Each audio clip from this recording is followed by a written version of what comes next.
प्रभातम। मैं रश्मि कुमारी सरस्वती विद्या मंदिर रिंग बाँध सीतामढ़ी से कक्षा अष्टम के भैया बहनों के लिए संस्कृत का द्वितीय पाठ, जिसका नाम विलस्य वाणी न कदापि में श्रुता है, उसे लेकर आप सभी भैया बहनों के समक्ष उपस्थित हुई हूँ, जिसके लेखक विष्णु शर्मा है, जिसके कथाकार विष्णु शर्मा है। अब हम लोग पाठ परिचय के बारे में कुछ जानते हैं। जैसे इस पाठ का नाम है विलस्य वाणी न कदापि में श्रुता, अर्थात गुफा की आवाज़ मेरे द्वारा कभी नहीं सुनी गई, या गुफा को मैंने आज तक बोलते हुए नहीं सुना। प्रस्तुत पाठ संस्कृत के प्रसिद्ध कथा ग्रंथ पंचतंत्रम के तृतीय तंत्र काकोलुकीयम से संकलित है। पंचतंत्र के मूल लेखक विष्णु शर्मा है। इसमें 5 खंड है जिन्हें तंत्र कहा गया है।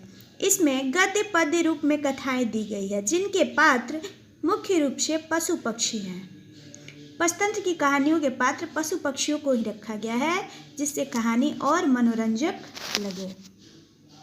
अब हम लोग ये जानेंगे कि विष्णु शर्मा ने पंचतंत्र की रचना क्यों की।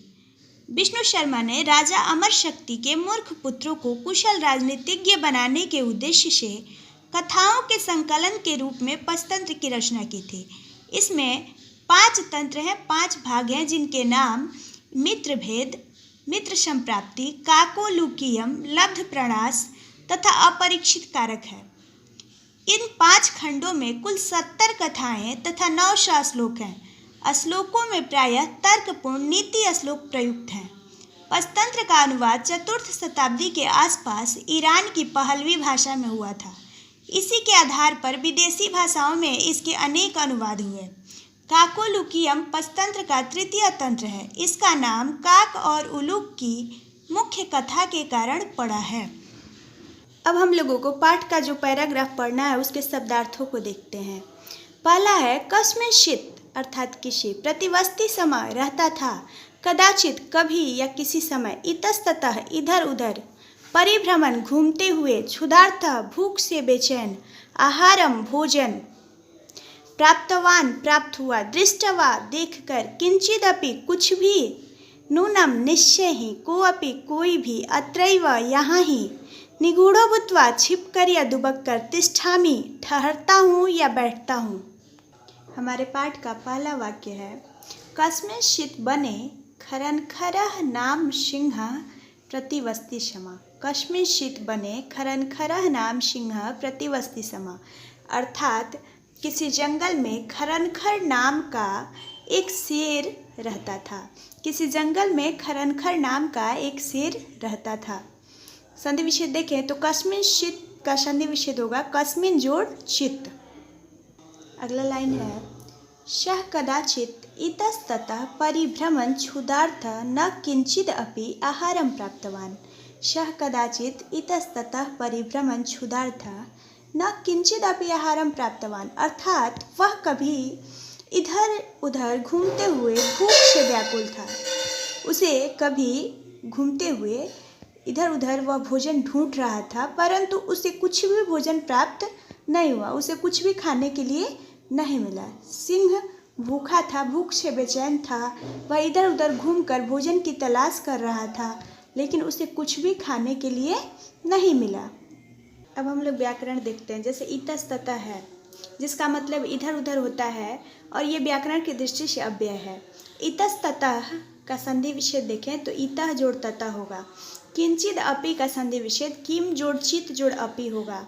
प्राप्तवान प्र जोड़ आप जोड़ कत्वतु, इसमें कत्वतु प्रत्यय लगा हुआ है और ये प्रकृति प्रत्यय विच्छेद हुआ। प्र जोड़ आप जोड़ कत्वतु, अर्थात प्राप्त हुआ। परिभ्रमण में क्षत्रि प्रत्यय लगा हुआ है। परि जोड़ भ्रम जोड़ क्षत्रि। परि उपसर्ग है, भ्रम धातु है और क्षत्रि प्रत्यय है। क्षत्रि का अर्थ हुए होता है, तो घूमते हुए इसका अर्थ हुआ।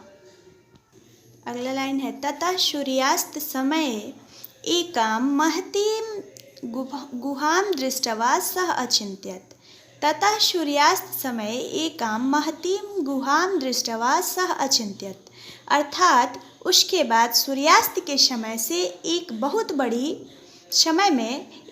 बड़ी गुफा को देखकर उसने सोचा। जब सूर्यास्त हुआ तो उसने एक बहुत बड़ी गुफा को देखा और उसने सोचा। अब जैसे दृष्टवा है, तो दृष्टवा का अगर प्रकृति प्रत्यय विच्छेद किया जाए तो होगा दृश्य जोड़ कत्वा, अर्थात देखकर। महती जो वर्ड है उसका बहुत बड़ी होगा अर्थ। अगला लाइन है नूनम एतस्याम गुहायाम रात्रौ कोऽपि जीवः आगस्ति। नूनम एतस्याम गुहायाम रात्रौ कोऽपि जीवः आगस्ति, अर्थात निश्चय ही इस गुफा में रात में कोई जीव आता है। शेर ने सोचा कि निश्चय ही इस गुफा में रात में कोई जीव आकर रहता है या आता है। अब हम लोग व्याकरण देखते हैं। जैसे कि नूनम है तो उसका अर्थ होता है निश्चय ही, और वो व्याकरण की दृष्टि से अव्यय है जो किसी भी काल में, पुरुष में, वचन में बदलता नहीं है, उसे अव्यय कहा जाता है। अगला है कोऽपि। कोऽपि का संधि विच्छेद किया जाए तो हमारा होगा कह जोड़ अपि। ये विसर्ग संधि है और उत्तम नियम है। अगला लाइन है अतः अत्रैव निगूढ़ो भूत्वा तिष्ठामि इति। अतः अत्रैव निगूढ़ो भूत्वा तिष्ठामि इति, अर्थात इसीलिए यहाँ ही छुपकर बैठता हूँ या ठहरता हूँ।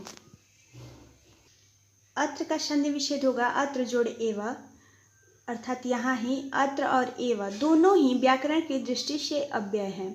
भूत्वा जो वर्ड है उसको देखा जाए तो उसमें प्रकृति प्रत्यय कत्वा लगा है, जैसे भू जोड़ कत्वा अर्थात होकर, क्योंकि कत्वा का अर्थ कर होता है। आज के लिए बस इतना ही। बाकी पाठ का अंश, अगला अंश हम लोग अगले वीडियो में देखेंगे।